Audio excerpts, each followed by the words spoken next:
Bonjour à tous et bienvenue dans Actuel, le magazine de celles qui font l'actualité internationale, mais aussi de tous ceux qui font bouger un monde encore largement dominé par les hommes. Et dans ce numéro, nous découvrirons qui est Lady Al-Qaïda, l'égérie des terroristes islamistes condamnée à 86 ans de prison aux États-Unis pour tentative de meurtre. En France, polémique autour de la taxe rose, les produits destinés aux femmes seraient plus chers. Le gouvernement a lancé une enquête. Et tout au long de ce numéro, avec nous, la blogueuse Charlotte Lazimi, féministe sans complexe, qui vient de sortir un ouvrage sur l'égalité homme-femme aujourd'hui. Mais pour commencer, donc, intéressons-nous à Afia Siddiqui, brillante scientifique pakistanaise de 42 ans, condamnée et emprisonnée au Texas. Les terroristes de l'organisation de l'État islamique réclament sa libération en échange d'otages occidentaux. Son portrait signé Pierrick Laurent avec notre rédaction arabophone. Elle est devenue la muse des djihadistes. Afia Siddiqui est née en 1972 à Karachi, au Pakistan. Issue d'une famille aisée, elle fait ses études aux États-Unis. Élève brillante, studieuse, elle intègre la prestigieuse université MIT à Boston, où elle obtient un diplôme en neurosciences. La voici à 19 ans seulement. Elle tient en anglais de longs discours sur sa vision de la religion. If there's any civilization on any other planet, it's my challenge to them as well. That Islam is the best savior and protector for women. Elle aura 3 enfants d'un mariage arrangé. Son mari est parfois violent, elle se radicalise. Les attentats du 11 septembre sont un électrochoc. Fin 2012, Afia Siddiqui divorce et emmène ses enfants au Pakistan. Elle y épouse le neveu de Khalid Sheikh Mohammed, l'un des cerveaux du 11 septembre. C'est à ce moment qu'elle apparaît sur la liste des personnes les plus recherchées par le FBI et qu'elle disparaît de la circulation. 5 ans plus tard, la jeune femme est arrêtée à Ghazni en Afghanistan lors d'un simple contrôle de police. Elle porte sur elle des documents qui mentionnent un projet d'attaque contre la Statue de la Liberté. En plein interrogatoire, en présence de militaires américains, elle s'empare d'un fusil et tire par 2 fois. Les soldats répliquent. Blessée, exfiltrée vers les États-Unis, celle qu'on surnomme Lady Al-Qaïda est jugée, puis condamnée en 2010 à 86 ans de prison ferme pour tentative de meurtre. Sa famille la défend corps et âme. Ma sœur Afia va revenir. Ce verdict, ce n'est pas sa défaite, c'est sa victoire. C'est la défaite de ceux qui l'ont condamnée. C'est leur défaite. Ses démêlés avec les États-Unis en font un symbole. Au Pakistan, certains sont convaincus qu'elle a en fait été arrêtée des années auparavant et torturée par les Américains. Al-Qaïda réclame à de nombreuses reprises sa libération. Mais il y a quelques mois, c'est l'organisation État islamique qui propose de relâcher James Foley, otage américain, contre la remise en liberté d'Afia Siddiqui. L'État islamique est en lutte ouverte avec Al-Qaïda, canal historique, je dirais. En réalité, c'est une lutte des nouveaux djihadistes contre les anciens djihadistes. Or, récupérer un symbole aussi populaire que Lady Al-Qaïda serait un succès absolument extraordinaire pour leur publicité, voire leur propagande. Mais les États-Unis ont jusqu'ici toujours refusé de négocier avec les djihadistes.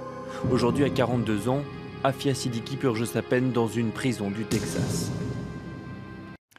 L'actualité des femmes dans le monde est aussi à retrouver dans Courrier International. Notre partenaire de la presse écrite sort cette semaine un numéro spécial à l'occasion des 25 ans de la chute du mur de Berlin. On peut y découvrir notamment le portrait d'une artiste graffeuse de Kaboul. Cette jeune Afghane dénonce sur les murs la condition des femmes de son pays.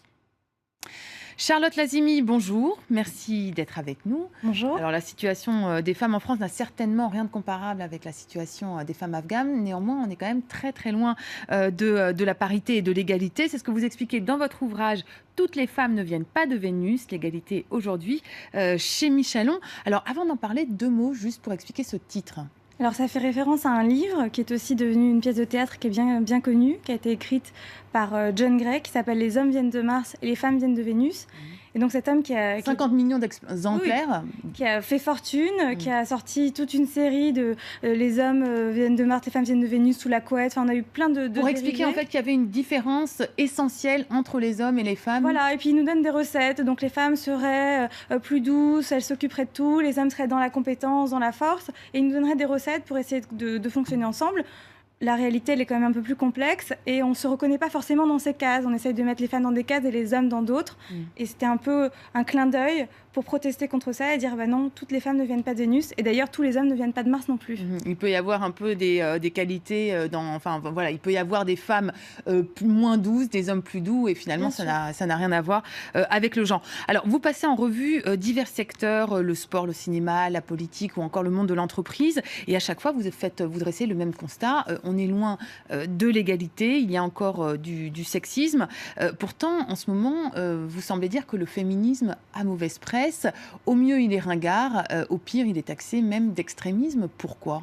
En fait, c'est pas du tout nouveau. Le féminisme a toujours eu mauvaise presse parce que c'était une façon de décrédibiliser ce que disaient les féministes. Quand on s'est battu, quand les femmes se sont battues pour avoir le droit de vote, pour avoir le droit ne serait-ce que d'aller à l'école, d'aller à l'université, il fallait se battre. Et la manière de dire « ah mais non », vous racontez n'importe quoi, c'était de dire mais de toute façon c'est des hystériques, c'est des folles, elles racontent n'importe quoi, les femmes sont moins intelligentes que les hommes, elles sont faites pour rester à la maison. Donc les détracteurs ont accolé un certain nombre de stéréotypes aux féministes et aux femmes qui se battaient. Et aujourd'hui, ça reste très présent. Ça reste très présent. Juste le féminisme, ce que vous appelez féminisme, c'est tout simplement revendiquer l'égalité entre hommes et femmes et l'égalité des droits. Exactement. Et alors pas que la femme domine l'homme. Non, non, pas du tout. Et à chaque fois, on a toujours cette idée que c'est un extrémisme, qu'on veut prendre la place des hommes, qu'on veut changer toute la société. C'est très simple. Ça veut dire que j'ai envie de gagner la même chose qu'un homme si on fait exactement le même travail. Ça veut dire que j'ai envie, moi aussi, si j'ai de l'ambition de devenir chef d'entreprise ou de monter dans la hiérarchie, tout comme un homme. Aujourd'hui, quand on regarde la société, il y a très peu de femmes. C'est pas normal et c'est aussi parce qu'il y a des freins, des discriminations qui sont faites. Alors avant de poursuivre, je vous propose de regarder ce qui s'est passé cette semaine et qui illustre à quel point l'égalité homme-femme demeure encore un combat d'actualité, en bref et en images avec Marc Pope. Des remarques comme celle-ci, Shoshana en a reçu des centaines en 10 heures de marche dans les rues de New York. Chacune plus ou moins agressive.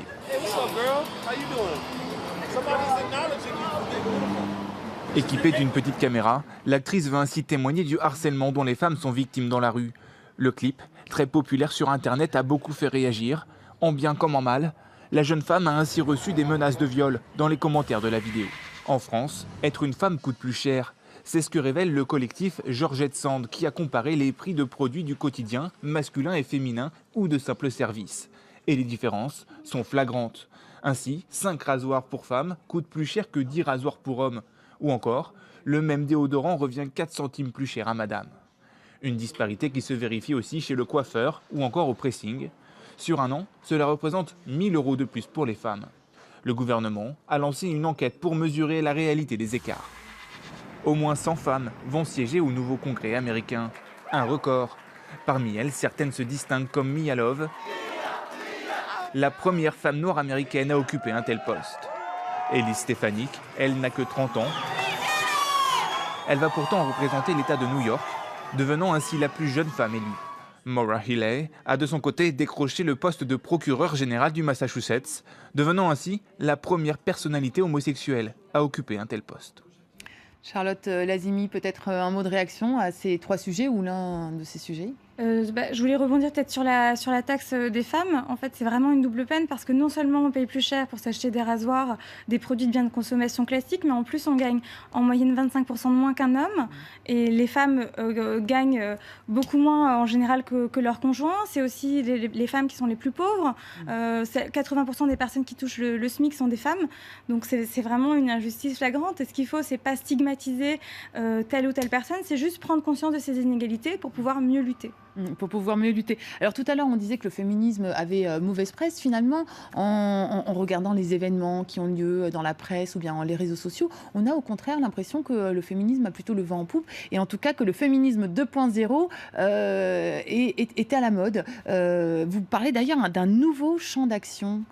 Oui, parce que c'est quand même plus sympathique d'inviter d'autres types de personnalités que des féministes sur le plateau. Ça fait un peu peur, donc sur les plateaux télé, dans les journaux. Et finalement, les féministes, elles ont trouvé un nouveau champ d'action, un endroit où elles pouvaient s'exprimer et reprendre des sujets et les amener sur la place publique. C'est ce que nous ont permis les réseaux sociaux comme Facebook ou Twitter.